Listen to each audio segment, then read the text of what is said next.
resume. We'll come back to that in a second. Your case study for this is another ethical dilemma. And I really want to remind you, when you're looking at these, you might look through all the questions first and really kind of pay attention to where I try to guide you to look in certain ethical areas. This isn't an ethics case study, is it? Yes, it is. Okay, sorry. I was getting my DAP statements and my ethical case studies confused. This is an ethics one. And like, no code that I ask for is going to be used twice. So you might read all the questions, and if you've got one that you think fits, make sure it fits best in that question and not in a later question, because like I said, I'm not going to ask for any. There's not one that you'll use more than once for an answer. So just try to really figure out what question is being asked and what it best applies to. I think that's it for this week. Put up your journal, which I'm enjoying reading, learning more about each of you. Okay, and that's for the final week. So we'll go back to your resume for now. Okay, so I'm really picky about resumes. We're looking at resumes in our office right now because we had someone in the child development office leave on great terms. We will miss her very much, and I know she'll still come in and see us, but she had some other things in life she had to take care of. So we're getting resumes in right now, and we're picky about them, because if somebody can't pay attention to detail on their resume, why would we think they would pay attention to detail in the work that we ask them to do? And that's just a really important thing to be able to do, is pay attention to details, follow instructions, try to get things right. And, on your resume, you can have 18 people proofread it before you submit it to a job if you want. So if it's not perfect, what does that say about how much or little a person cares to get it right? So resumes are designed, as it says here, to demonstrate present what you have demonstrated, achieved, or learned that could benefit your employer. So you want to put education on there. You want to put work experience. You want to put volunteer experience. You want to put skills that you have. It's designed to make you look good. There are some links here that I've given to resume writing, and they keep it up to date, how to make a resume for a job in 2024, okay? Because this is something that changes. So, I would really go through this and see what it has to tell you. They keep these up to date because the trends in resumes do change every now and then. So go through that. Here are some sample ones. Notice how thin the margins are on this one, and we'll talk about why in a second. But you can play with margins. You don't have to just go with the margins that are set on your word processing document. You can change margins. You can use all parts of space. On my resume, I have a thick margin over here, and I use it. Like, this is where on one side of my resume, this is where my education is listed. And then I've got experience here. And then on the other side of my resume, this is where my references are. And then I've got honors and award, like finish my experience and then honors and awards.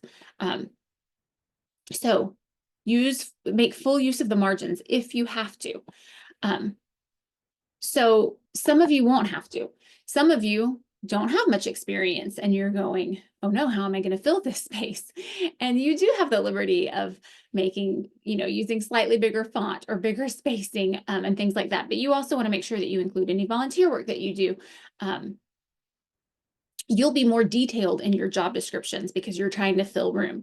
Those of you with 20 plus years experience, you're going to want to make very good use of the space that you have by not listing every single little job detail, because if you worked at 3 different facilities, childcare facilities, and you did basically the same thing at each of them, you're not going to list each thing. You're going to list that you performed basic teacher duties, and then you're also going to then your other bullets are going to be extra things that you did there or something like that you were responsible for.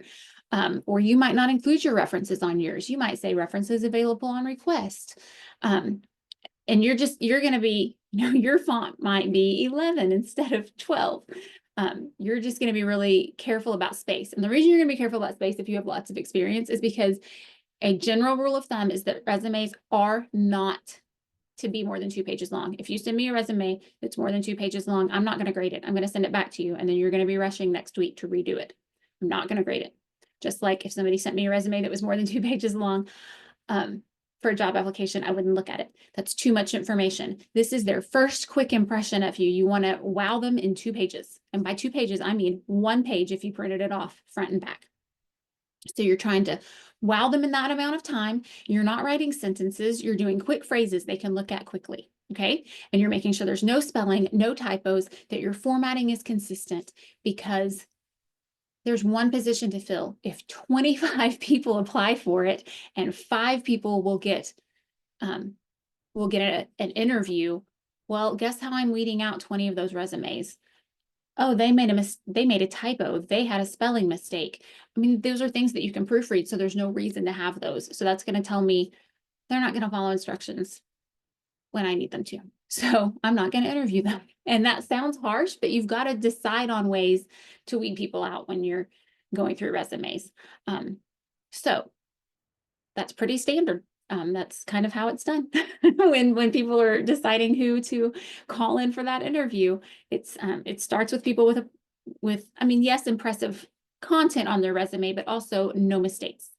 So just keep that in mind. If it sounds harsh, I'm sorry, but ask some other people who do some interviews and they'll probably tell you the same thing. Here I said resumes need to look perfect. This is their first impression of you. They can't see your smile. They can't see, hear yet how funny and entertaining you are. All they've got is this, what's on paper. So it's their first impression. So if you were to open up Microsoft Word or Google Docs, there would be templates for a resume in there that you could kind of build off of. And that's great. I recommend using those. They're a really good start. What I don't recommend is and I don't even know where people find these, but sometimes I'll get a submission where people clearly just filled in some blanks. Maybe it's from Indeed. Maybe they're printing off what they have in Indeed. I'm not sure, but it doesn't look right when it's printed off. So don't use anything like that. Once you decide on a resume template, download it, save it to your documents, and fill it in with the appropriate information. Then save it to your documents folder again before exiting. You're welcome to already use a resume if you have one. There are things you'll need to add to it because you'll need to add that you started school in fall of 2024, right? You'll need to update how long you've been working at well, I guess you won't need to update how long you've been working there because you'll put to present for your current job. A good thing to know about resumes is that they go in reverse chronological order. So when you have your heading for work experience, you're going to start with your current job.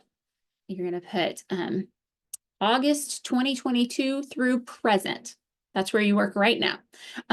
You want to have the name of the job and the city and state. You don't need a specific address, but name, city and state, and your title or position there.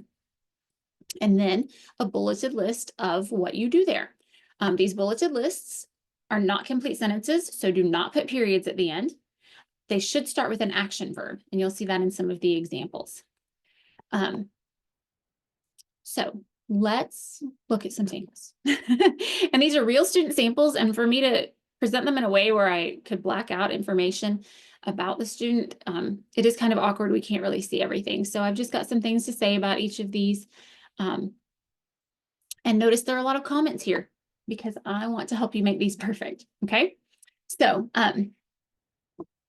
here's what the student did. There's address, notice it's north with a period, Colorado Avenue with a period, the town, comma, capital O, capital K. When we abbreviate state names, it's 2 capital letters, no period.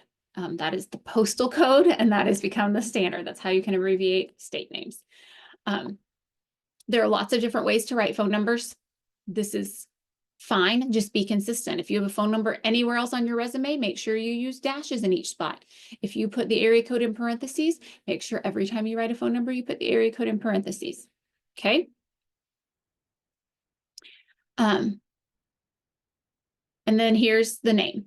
Well, my comment was that on this was that they kind of look out of place. Like, why is this in a box above the name? I do like that she put her name large. That's what you want. You want to get their attention with your name. But why not put these over here? That would give her more room, because then everything could be moved up here. This line could be here, and it could all start here. And it just looks odd to me to have a box with this information before the name. Okay, and then an objective. Not all resumes have an objective statement. You can if you want, you cannot if you want. I would read about current trends and how to do those. When I last did a resume, which was just a couple of years ago, it's worded, it's interesting. It's not like full paragraph form. It's like objective would have been something like to obtain a position in, so they're not full sentences, but you might read up on what's current right now. I don't remember what I said here, and I can't click on these, but since these are just pictures, it gets a little lengthy to me. Like I said, people aren't looking to read a whole paragraph about you. They'll learn more about you in the interview. So if you want to do an objective, it should just quickly be what your goal is, okay? And which can be job specific or it can be career specific. But you'll read some samples and see what you think. Okay, experience. See, she did these backwards. She should have started with this one, then done this one, and then this one at the bottom. I also don't like the amount of detail that she gave or didn't give. So she should have started here and put 2022 to, I guess current's fine. I like using present. Then she's got the name. So this one's fine. She's got the name of the place, city, and state. And then she has what she did. And then there's some bullets. Okay, she did the same thing on this one. On this one, she didn't give a title or any bullets. We don't know what she did there. So some more information would be good. So my comments here, since this is her current one, like I said, we're starting with verbs. Care given to pre-K, I probably would have put pre-K students, pre-K children, something like that. Assist in daily lesson plans, assist in communication. I would recommend not using the same verb twice, just show your creativity by finding some synonyms or some different action verbs. But since this is her current position, she needs present tense verbs. Then, since this is her former position, she needs to put ED. She's not there anymore. So she assisted the master teacher. She implemented curriculum. She's not doing these anymore. So they have to be past tense verbs. Please pay attention to me saying this because I get really tired of having to do this on everybody's resume, even after I said it. Also notice she did not put periods here. That's another thing I have to make comment on a lot. No periods. So don't put periods on yours. All right, and then she's got, she's got education. Notice the inconsistency here. Well, on all these, she has no spaces between her numbers. Here she has spaces and a longer dash. Then she goes back to no spaces. Here, no spaces, and up here, current was capitalized. Down here, it's not. These are little things that make a big difference in how it looks. So just pay attention to detail, okay? It doesn't make sense that she has a bullet here because she's got Western Oklahoma State College and then she goes to her high school. Okay, so there's no reason for this bullet to be here. 2023 to current Western Oklahoma State College. Look at some samples of some education. It should say something about associate degree in early childhood, anticipated graduation May 2026 or something like that, like when you think you'll graduate. And this one, she should have put the years she attended and then something about graduated with high school diploma or something like that. She's got her volunteer experience and training. Do we have that on here? Here's her training. So I guess these are on the next page. I guess that's okay. And then I'm not sure, she needs a heading for these. Oh, no, sorry. These are still on the first page. And then these are still under training. So she should have put volunteer experience on the first page and then training on the second. Like you don't want to separate an area before you move on. Like you don't want to start telling details about a job or training or whatever on one part and then do the rest of it on the next page. You want to, you don't want to have to flip for the next part of something. Okay, here's another one. Name, clearly bigger font, email address, and phone number. And that's fine. Nobody's going to send you letters for a job anymore, so you don't have to put your address. You might put your city and state if you want, but you don't have to put your mailing address. Here's her objective. I highlighted the word things because I don't like ever seeing the word things. It's vague and unclear. Learning all of the requirements necessary to be a better educator, all of the aspects of being a good educator. Just avoid the word things, avoid the word stuff. These are vague and unclear. And that's in your resume, in all writing. I'm going to highlight it every time I see it. Don't use it. So here's her experience. I blacked out the name of the Child Development Center. And then she put wherever, Oklahoma, and then she put her title in italics. And that's fine, as long as if she had another job, she followed this exact same format. But this is the only job she's had, so that's fine.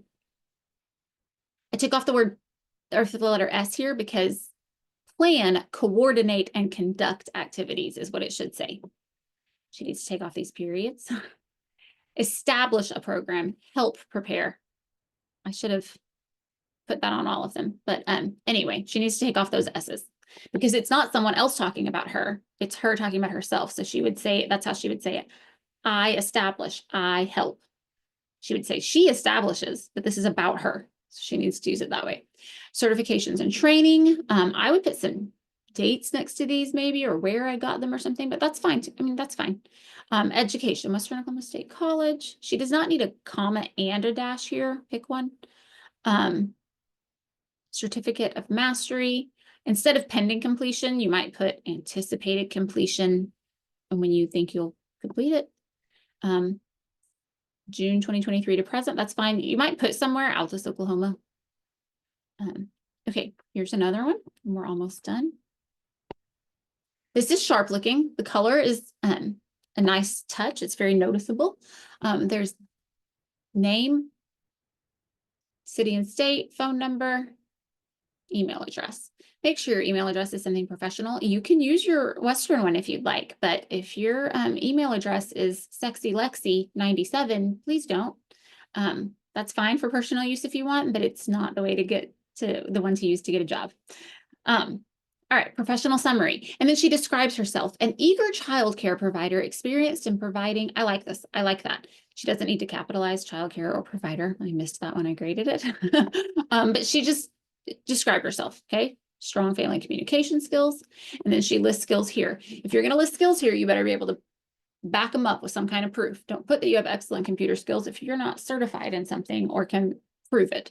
I don't know if these are classes she's taken. If they are, she needs to put where she took them and how, like, how is behavioral guidance a skill? She needs to put how she got that, and the same with the rest of them.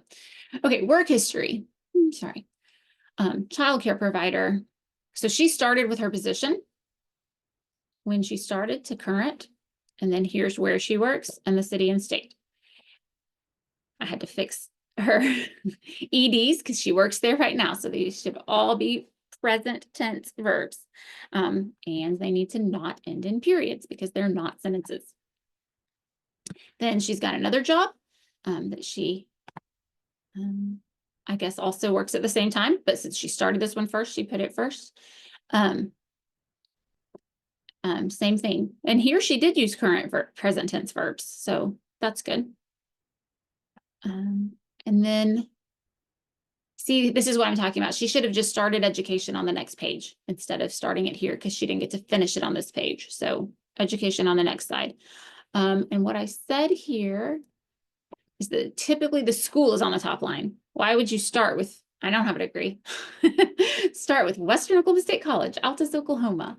And then here's where you would put something like working towards Associate of Science degree in early childhood. Know which degree plan you're on before you put this. We've got child development and early childhood degree plans. If you don't know which one you're on, you might want to talk to me and see which one's the best path for you. Anyway, anticipated graduation, blah, blah, blah. And if you're a scholar, that's an award. You were awarded that for being the kind of student who could handle that scholarship. So put it. Don't put a period. But yeah, if you're scholars, put that. And then here again, this is backwards. And she should have put all the dates that she attended, like obtained Associate of Science in Business in May of 2026, or in May of 2016. I guess she could put that. She wouldn't have to put the dates she started, but she could. And then training that she's got.